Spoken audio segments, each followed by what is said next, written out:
স্ত্রীর অনুমতি ছাড়া স্বামী যদি তিনটি কাজ করে ওই স্বামী জাহান্নামে চলে যাবে, will go to hell fire, সে জাহান্নামে চলে যাবে, সে জান্নাতে যেতে পারবে না। Will not to go to paradise, সে জান্নাতে যেতে পারবে না। অবশ্যই স্ত্রীদের কিছু অধিকার রয়েছে। আমরা শুধু স্বামীর হক নিয়ে কথা বলি, স্বামীর কি কি অধিকার স্ত্রীদের পালন করতে হবে, শুধু এই বিষয়গুলো নিয়ে আমরা আলোচনা করি, কিন্তু নারীর যে অধিকার রয়েছে সেটা নিয়ে আমরা আলোচনা করি না। অবশ্যই নারীর অধিকার রয়েছে। একজন স্বামী তার স্ত্রীর খেয়াল রাখবে এবং স্ত্রীর অনুমতি ছাড়া তিনটি কাজ কখনো করা যাবে না। নাম্বার ওয়ান, এক নাম্বার হচ্ছে স্ত্রীর পারমিশন ছাড়া কোনো স্বামী স্ত্রীকে মহরানা না দিয়ে তার শরীরে স্পর্শ করতে পারবে না। ভালো করে বুঝেন, আপনি বিয়ে করেছেন ঠিক আছে, তবে আপনাকে অবশ্যই মহরানা দিতে হবে। এটা হচ্ছে তার স্ত্রীর হক, স্ত্রীর অধিকার।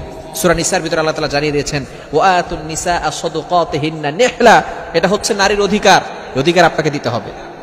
বর্তমান আমাদের সোসাইটির ভিতরে ম্যাক্সিমাম জায়গায় এই সমস্যাটা হচ্ছে, তার অ্যাবিলিটি নাই 1 লক্ষ টাকা দেওয়ার, মহরণা নির্ধারণ করার, সে মহরণা নির্ধারণ করেছে 10 লাখ টাকা। এমন মানুষ আছে না নাই? এবং বাসর রাতে স্ত্রীর কাছে গিয়ে মাফ চায়, বলে তুমি আমাকে মাফ করে দাও। খবরদার, এই ধরনের মাফ চাওয়া স্ত্রীর কাছে যাবে না। চাপে ফেলায়া এরপরে স্ত্রীদেরকে এইভাবে মাপ পাওয়া, এটা কিন্তু ইসলাম সাপোর্ট করে না। এটা হচ্ছে স্ত্রীর হক, স্ত্রীর অধিকার, আপনাকে দিতেই হবে। আপনার যতটুকু অ্যাবিলিটি আছে, অ্যাবিলিটি অনুযায়ী আপনি আপনার মহরণা নির্ধারণ করবেন। যদি 1 লক্ষ টাকা হয় 1 লক্ষ টাকা ধরবেন, যদি 2 লক্ষ টাকা দিতে পারেন 2 লক্ষ টাকা ধরবেন।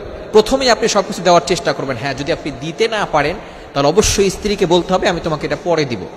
স্ত্রীর গায়ে স্পর্শ করা যাবে না অনুমতি ছাড়া। অবশ্যই এখানে মহরণা দিয়ে তারপরে অনুমতি নিয়ে তাকে স্পর্শ করতে হবে। যদি মহরণা না দেন তাহলে অনুমতি নিতে হবে, বুঝতে পেরেছেন? অনুমতি নিয়ে তারপরে তাকে স্পর্শ করতে হবে।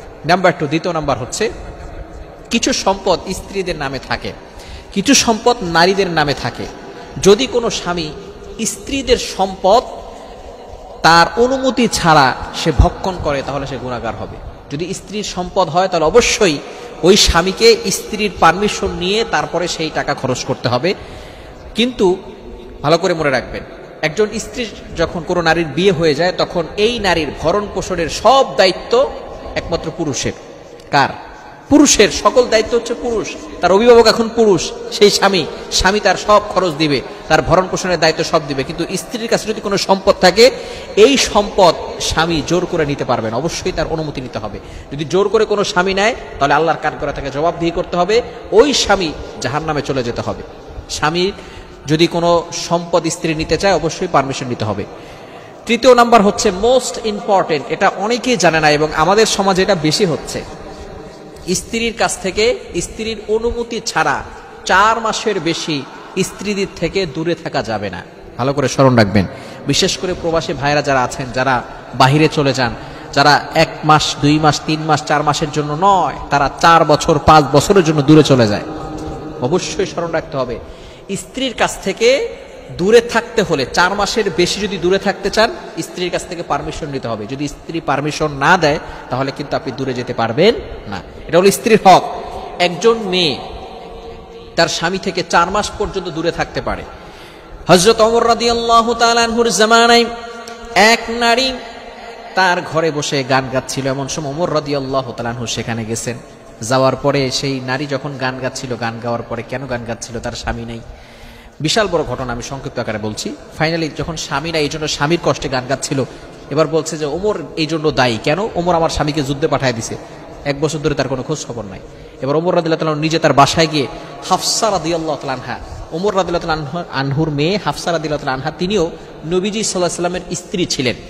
যখন ইন্তেকালের পরে নবী সাল্লাল্লাহু আলাইহি ওয়াসাল্লাম ইন্তেকাল করেছেন, এরপরে ওমর রাদিয়াল্লাহু তাআলা আনহুর খলিফা কালে তিনি তার মেয়ের কাছে জিজ্ঞেস করেছেন একজন মেয়ে তার স্বামী ছাড়া কতদিন থাকতে পারে? তখন তিনি বলেছেন 4 মাস। কয় মাস? লিল্লাযিনা ইউলুনা মিন নিসাইহিম তারাব্বুসু 4 আশহুর, কোরআনেও এটা বলেছে। সুতরাং 4 মাসের বেশি আপনার স্ত্রীদের থেকে যদি দূরে থাকতে চান অবশ্যই স্ত্রীর কাছ থেকে পারমিশন নিতে হবে। যদি আপনি পারমিশন না নিয়ে দূরে থাকেন তাহলে ওই স্ত্রী যে কষ্ট সহ্য করতেছে এজন্য আপনাকে জাহান্নামে যেতে হবে। আল্লাহ তাআলা আমাদের সকলকে এই বিষয়গুলো বুঝার তৌফিক দান করুন।